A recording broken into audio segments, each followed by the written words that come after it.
তো বৌ আপুনি দাদাৰ ন্যায়ৰ বাবে এনেকৈ ৰাজপথত অলিয়া বলিয়া হৈ কাৰো ওচৰত কাকতি মিনতি কৰি থকাৰ কোনো প্ৰয়োজন নাই।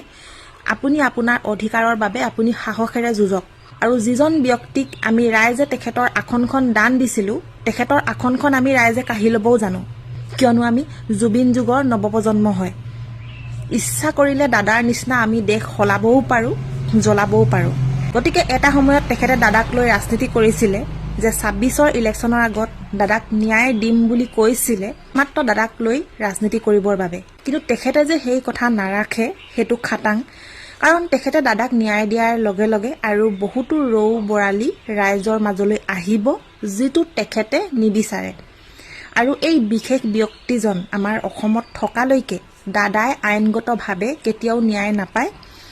গতিকে দাদাই নিজৰ ন্যায় নিজেই ল'ব। আৰু তেখেতে এতিয়া ইলেকশ্যনৰ সময়ত আমাৰ দাদাৰ বিষয়ে কথা পাতিবলৈ সময় নাই। মাত্ৰ ৰাইজৰ কাৰণে কি কি কৰিলে, কি কি অনুদান দিলে, মাত্ৰ সেইখিনি কেনেকৈ ৰাইজৰ মগজত ভৰাই ভোটটো ল'ব, তেখেতৰ মাত্ৰ সেইটো চিন্তা। তেখেতে যে এতিয়ালৈকে আমাৰ অসমখনৰ বাবে যে যিবিলাক যে কৰিলে, ক'ৰবাত কিবা কিবি ভাল কামো কৰিছে বাৰু, সেইখিনি হ'ল তেখেতৰ দায়িত্ব। তেখেতৰ নিজৰ পকেটৰ পইচাৰে সেইখিনি কৰা নাই, আমাৰ ৰাইজৰ টকাৰে সেইখিনি কৰিছে, আমাৰ টেক্সৰ টকাৰে সেইখিনি কৰিছে। মাছৰ তেলেই মাছ ভাজি আছে।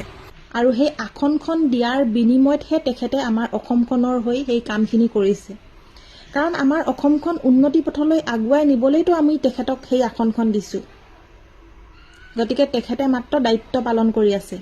আৰু এই যে চাউল দাইল মিঠাতেল এইবোৰ যে ৰাইজক যে দি আছে, এইবোৰ আমাৰ টকাৰেইতো আমাক দি আছে, আমাৰ টেক্সৰ টকাৰে। কিন্তু আমাৰ গাঁৱলীয়া কিছুমান সহজ সৰল মানুহে সেইবিলাক কথা বুজি নাপায়। মাত্ৰ এটা কথাই দেখে, এইখন চৰকাৰে আমাক ইমানবোৰ বস্তু দিছে, আইঅ বহুত ভাল, আমুক তামুক, মামা। কিহৰ মামা হৌ? মোৰ কোনো মাৰৰ ভাই নহয় সেইজন। মই কোনোদিন তেখেতক মামা বুলি সম্বোধন নকৰোঁ। গতিকে তেখেতৰ যিটো স্থান, সেই স্থানটোতে আমি তেখেতক চোৱাটো দৰকাৰী। তেখেতক আমি বেয়া নাপাওঁ, তেখেতক মানুহ হিচাপে আমি ভালেই পাওঁ। কিন্তু তেখেতে কিছুমান এনেকুৱা উল্টা পাল্টা কৰি দিয়ে, সেই বস্তুখিনি আমাৰ ভাল নালাগে। আৰু এতিয়া তেখেতৰ কিছুমান কাম আমাৰ ভাল নালাগে বুলি ক'বলৈও আমাৰ ভয় হৈ গৈছে, কিয়নো অসমখন তেখেতে ৰাজতান্ত্ৰিক দেশৰ দৰে কৰি পেলালে। এতিয়া কোনোবাই যদি সঁচা কথা এটাত মাত পাতিবলৈও যায়, তেখেতে নি জেলত ভৰাই থৈ দিয়ে।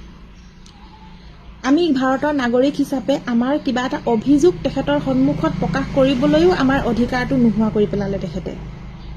এতিয়া মই যে তেখেতৰ যে বিৰুদ্ধে কথা কৈ আছোঁ, মই সত্য কথাখিনি কৈ আছোঁ, যিখিনি মোৰ মনৰ কথা প্ৰকাশ কৰি আছোঁ। কিন্তু তেখেতে আকৌ তেখেতক মই কিবা এটা অভিযোগ দি আছোঁ বুলি তেখেতে হয়তো মোক জেলত ভৰাই থৈ দিবও পাৰে। আৰু তেখেতৰ এই জেলত ভৰাই থৈ দিয়া এই অভ্যাসটোৰ কাৰণে বহুতে দাদাহকে মাত মাতিবলৈ কিন্তু ভয় খায় এতিয়া। আৰু তেখেতে নিজৰ পাৱাৰটো বহুত মিছ ইউজ কৰিছে। আমি ভাৰতৰ নাগৰিক হিচাপে প্ৰত্যেকগৰাকী ভাৰতীয় নাগৰিকে আমাৰ নিজৰ মনৰ ভাৱ প্ৰকাশ কৰা আমাৰ অধিকাৰ আছে। সেইটো আমাৰ গণতান্ত্ৰিক অধিকাৰ, কোনেও কাঢ়ি ল'ব নোৱাৰে। কিন্তু আমি আমাৰ অধিকাৰটো সাব্যস্ত কৰিবলৈ যাওঁতে তেখেতে আমাক জেলত ভৰাই থৈ দিয়ে। আলিজাৰি চাব গ'লে তেখেতে নিজৰ পাৱাৰটো মিছ ইউজ কৰি আছে। আৰু আজি এই মানুহগৰাকীৰ চেহেৰাটো এবাৰ চাওকচোন, চেহেৰাটো চাওকচোন। জুবিন দা নিচিনা এজন মানুহৰ বাবে কেনেকৈ ৰাজপথত তেখেতে কাকতি মিনতি কৰি ফুৰিছে, কেনেকৈ কান্দি কান্দি অলিয়া বলিয়া হৈ ফুৰিছে। লাষ্ট আশা এটাই আছিলে আইনৰ ওপৰত, আৰু এতিয়া অৱশেষত সেই আইনখনো বিকি হ'বলৈ ধৰিলে। মোৰ অনুমান দেই, মোৰ মনৰ কথা।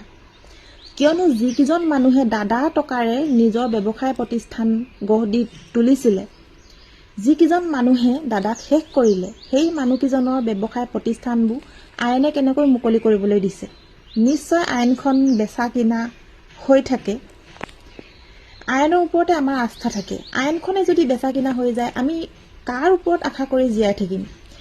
জুবিন দা নিচিনা মানুহ এজনৰ লগত যদি এনেকুৱা হ'বলৈ হয়, আমাৰ নিচিনা মানুহবোৰ কোনোবাই মাৰি পুতি থ'লেওতো একো মুহূৰ্ত নোলাব, নহয় জানো? ঠিক আছে, আপুনি দাদাক ন্যায় দিব নালাগে, কাৰণ আপুনি দাদাক ন্যায় দিবলৈ যাওঁতে হয়তো কাৰ নাম সাঙুৰ খাই আহিব সেয়া কোনেও নাজানে। কাৰণ যিদিনা দাদাৰ মৃত্যু হৈছে, সেইদিনা ছিংগাপুৰত কোনে কি ফেশ্বন শ্ব' পাতি আছিলে ৰাইজে নজনাকৈ নাই।